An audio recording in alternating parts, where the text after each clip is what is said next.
Story 1. The Mime That Haunts Halloween. I'm going to tell you about the Halloween when I was 15. It was one of those awkward in-between years, too old for trick-or-treating, yet not old enough to just let it go. My best friend Jeff and I figured we had nothing else to do, so we grabbed some half-hearted costumes and hit the streets. It was crowded, a mix of little kids and their parents, some giving us dirty looks, clearly judging our too-old presence. But it didn't matter. We were out for the candy, and the night was still young. Early on, we spotted him, a mime. This guy was tall and gaunt, standing in the middle of the street doing classic mime stuff, trapped in a box, pulling an invisible rope, that kind of thing. At first, we laughed along with the little kids, but then he just stopped. He locked eyes with me, his face emotionless, and the laughter faded. As we moved from house to house, I noticed him again, always lurking in the street, always staring. If I glanced his way, he'd start miming, performing for the kids who seemed oblivious. But whenever I looked at him, that vacant stare would return, and I felt like he was pulling me in, drawing me closer. Hours passed, and the streets grew emptier. The mime, it seemed, had called it quits for the night. We had almost forgotten about him when we decided to hit up one last street known for the rich houses and their epic candy stashes. We approached this grand old house and knocked on the door. It swung open, not even making a sound, revealing a dark hallway. A single room at the end, the kitchen, I think, was lit up, inviting us in. "Trick or treat," we called out, but the silence that followed felt heavy. Suddenly, the mime appeared in that back room, a silhouette lit from behind. He mimed pulling us toward him, and something primal kicked in. Without thinking, we bolted. The mime was right behind us, his long limbs racing across the pavement like he was gliding through the air. If we stopped to catch our breath, he'd stop too, his eyes boring into us. But as soon as we ran, he matched our speed, his presence chilling the air around us. We cut through yards, adrenaline pushing us on, but the sensation of being hunted kept us going. Eventually, we made it back to my house, breathless and scared. We didn't tell my parents what happened. I guess we thought it was just a Halloween prank, or maybe we were too proud to admit we were scared. We threw on The Nightmare Before Christmas, deciding against something scarier after the evening's events, and tried to lose ourselves in the film as my parents slept down the hall. After a while, Jeff got up to use the bathroom, and I barely noticed. "Hey," he said as he walked back into my bedroom, but the rest of the sentence died on his lips. "What?" I said, looking up at him. Jeff stood frozen in place, staring out the window. I turned to see what he was looking at, and my heart dropped. The mime was in my backyard, miming that stupid trapped-in-a-box routine again. He pretended to throw a lasso up toward us, and we both erupted into screams, waking my parents. They rushed in, and we pointed at the window, but he was gone. Just gone. We spilled everything to them, and they called the police. The cops came within a few minutes and took a report. The next day, they came back and asked us to show them where we'd seen the mime. We led them back to that house, but it turned out the owners were away on vacation. They found signs of a break-in, and I overheard one of the officers say that whatever the mime did inside the place was disgusting. I never found out what that meant. The mime was never found. At school, our story spread like wildfire. Kids whispered about the mime. We were asked to repeat it every October until we graduated. Now, some 10 years later, it's become something of a Halloween legend, but I know better. That night still haunts me, the chilling gaze of that faceless figure forever etched in my mind. As for Jeff and me, well, we never went trick-or-treating again. Story 2. Taken on Halloween. It was Halloween when I was 13 that changed everything for me. Every year since, I've found myself the odd one out. While my sorority sisters at college laugh and dance at Halloween parties, I sit quietly in the corner, sipping my drink and wishing I could just disappear. When they ask why I hate Halloween, I usually just shrug and say it's lame or corny. Only a handful of people know the real reason behind my aversion. That Halloween night was supposed to be awesome. Sandy, Jamie, and I had dressed up as punk rockers, each sporting colorful wigs and spiked bracelets. My older sister had lent me her Sex Pistols t-shirt, and it felt like the closest I'd ever been to looking hot. Sandy had a crush on Michael, one of the boys we were meeting. Jamie and I were just along for the ride. We met the boys down the street from Sandy's house. They were wearing their football jerseys, hardly real costumes. But we didn't mind. We were just excited to be out pretending to be cool. As we walked through the neighborhood, we didn't really collect candy. Instead, we were looking for a more thrilling adventure. Michael suggested we go to the park behind the high school. The park was a familiar haunt. We spent tons of time there growing up. There were baseball fields, tennis courts, a big hill for sledding in winter, and, of course, a playground. We all knew we weren't supposed to be there after dark, but that's what made it exciting. As we hung out on the swings, trying to impress the boys, I noticed 2 cars pull into the parking lot. I squinted into the darkness, but couldn't make out who was inside. A moment later, 5 figures got out and walked toward the hill. They looked older, high school kids, probably just there to party. I felt a prickle of unease creeping up my spine. Maybe we should head back, I suggested. Sandy and Jamie nodded, but Michael and the others hesitated. Just then, a third vehicle rolled in. It was a beat-up gray van again, but this time nobody got out. The van just sat there, its headlights fixed on us. My heart started to race. Then, out of the woods behind us, a man emerged. "Hey," he called, startling us. "You guys want a party?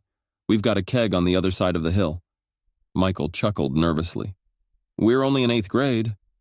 But the man, who looked much older than any of us, just smiled, a twisted grin that sent shivers down my spine. "There are plenty of kids your age there, too." "Don't be lame." I cut in, trying to be sensible. "We really need to go home or we'll get in trouble." He laughed, and soon 2 more men and a woman stepped out of the woods. "Relax and come party with us. That's what Halloween is all about," the woman cooed, her voice dripping with false sweetness. But none of us felt like partying anymore. "No thanks," Rick said, clearly uncomfortable. "You guys enjoy your party." Then the first man stepped forward. His face was illuminated in the glow of the playground light, and my heart sank. He wasn't just older. He looked dangerous. "I'm not asking," he said, the friendliness stripped from his voice. "You're coming. All of you." "Run!" Michael shouted. In that moment, I didn't think. I just sprinted, darting through the playground toward the woods, not looking back. Behind me, I could hear screams mixed with laughter, threats flying in the air. But as I ran deeper into the trees, their voices began to fade. Maybe they weren't chasing me. A small part of me felt relief, but another part worried for my friends. Were they still behind me? Had they been caught? I pushed those thoughts aside and focused on getting to the main road, my breath coming in sharp gasps. I finally paused to catch my breath, leaning against a tree, my arms scratched up from branches. I held my breath at the sound of a twig snapping. I couldn't stay there, exposed and vulnerable. I hid behind the tree and saw a figure emerge, the moonlight shining on her blue wig. "Jamie," I called. She emerged fully from the shadows, her face streaked with tears and smeared makeup. "I thought I lost you," she cried. "Where's Sandy?" I asked, panic rising in my chest. "I don't know, I just ran," Jamie sobbed. I took her hand, squeezing it tightly. "We need to keep moving. The road can't be far." We pushed through the trees together, trying to find our way. After what felt like hours, we finally stumbled onto the road. My parents were frantic, my mom calling Jamie's parents while my dad called the police. We learned that Rick and Alex made it back to Rick's house, safe, but shaken. But Sandy and Michael were nowhere to be found.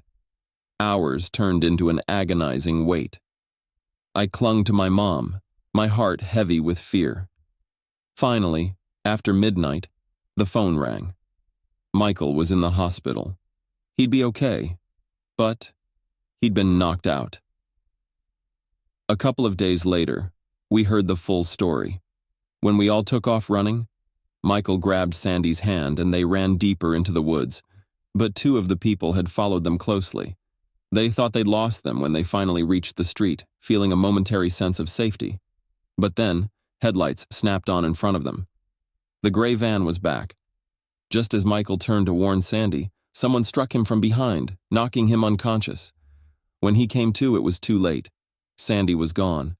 Missing posters with her picture hung all over town and beyond.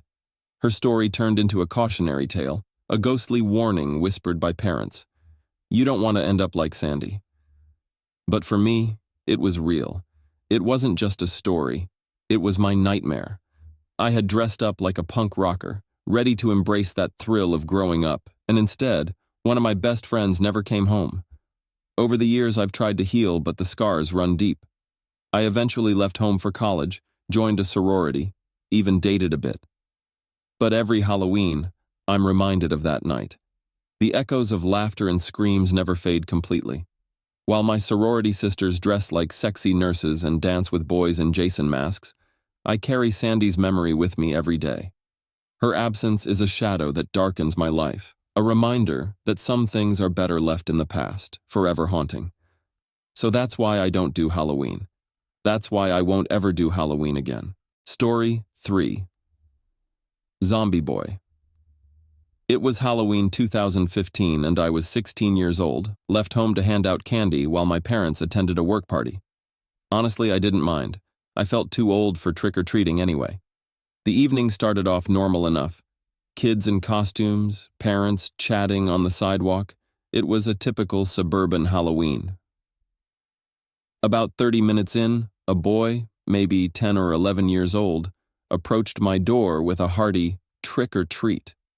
He was dressed as a zombie, and his face paint was impressively realistic. I complimented him, and he beamed with pride. The night rolled on, with plenty of kids ringing the doorbell. Halloween was a Saturday that year, and it seemed like every kid in town was taking advantage. About half an hour after his first appearance, Zombie Boy was back. I was handing out full-sized Hershey bars, so I could hardly blame him for returning. I handed him 2 with a wink. Out alone? I asked, noticing there was no adult watching from the street. Yeah, he said nonchalantly. Home alone? I chuckled. Yep, happy Halloween. Be safe, I said. Zombie Boy just smiled and walked back up the path, glancing at me over his shoulder with a crooked grin. There was something a bit unsettling about that smirk, but I brushed it off. Kids can be weird. As the hours ticked by, the trick-or-treaters became fewer. At 9:30, I flipped off the porch light, the universal sign for we're closed. Just as I did, I glanced out the window. Zombie Boy stood on the sidewalk in front of my house, staring directly at me. When he noticed me, he smiled wide, then reached into his plastic pumpkin bucket, pulled out a full-sized Hershey bar and started eating it. He never took his eyes off me. I was about to step outside and say something, anything, when suddenly a loud knock, knock, knock echoed from the back door.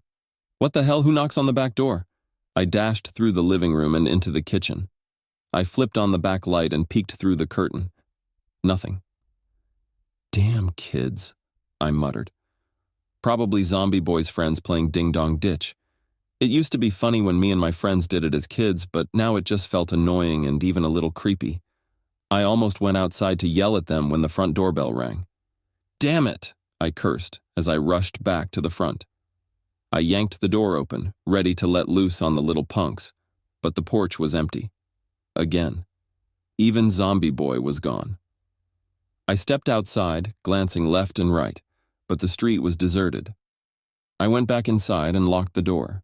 Just to be safe, I slid the chain on, feeling a bit ridiculous. After calming down, I plopped on the couch with a Coke and chips, ready to watch the original Halloween. About an hour in, I felt my eyelids growing heavy. I was fading, but just as Michael Myers pinned Bob to the wall, I was jolted awake by a loud crash, glass shattering. It came from the den which led to the screened-in porch. Panic coursed through me as I sprinted to the den and pushed the door open in horror.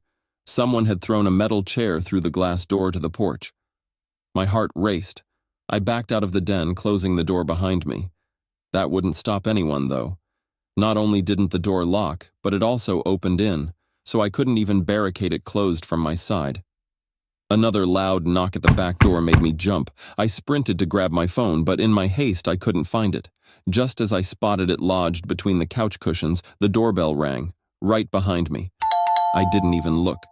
I grabbed my phone and dashed upstairs. As I reached the landing, I heard a man's deep voice call out, come out, wherever you are." Someone was in my house. I called 911. As the operator asked for my address, I tried to keep my voice steady. "Someone broke into my house. I'm home alone. Are you safe?" "No." "Can you get somewhere safe?"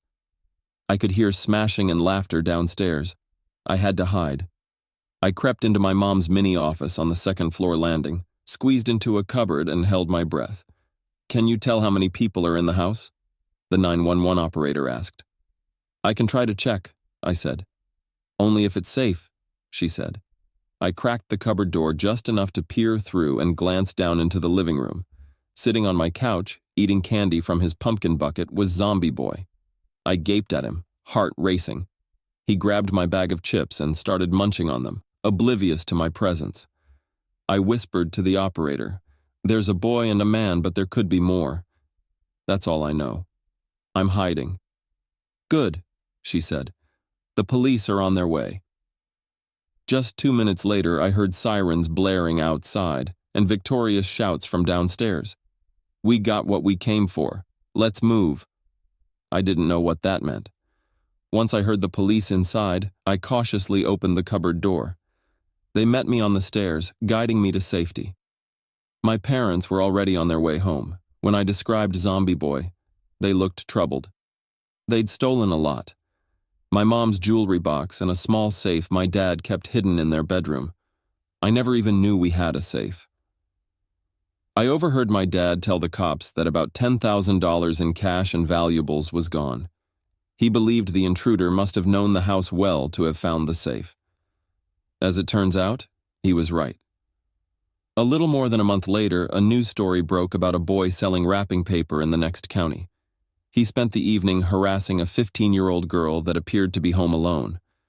That night, though, when Zombie Boy's accomplice broke in, he learned the hard way that the girl's dad, a Marine, had been upstairs the whole time.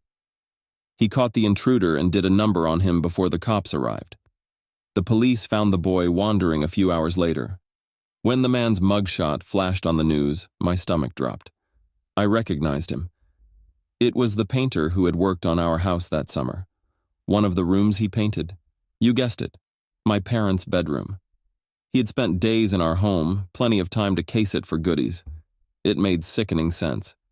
As for Zombie Boy, I learned he was just a kid wrapped up in it all, living with his burglar uncle who turned him into a pint-sized accomplice. I hoped he'd find a better path and a better role model now that his uncle was headed for prison. But I have no idea what became of him. For me, that night changed everything. Now in my late 20s, I still flinch any time I hear a knock on the door. And I'll never stay home alone on Halloween again.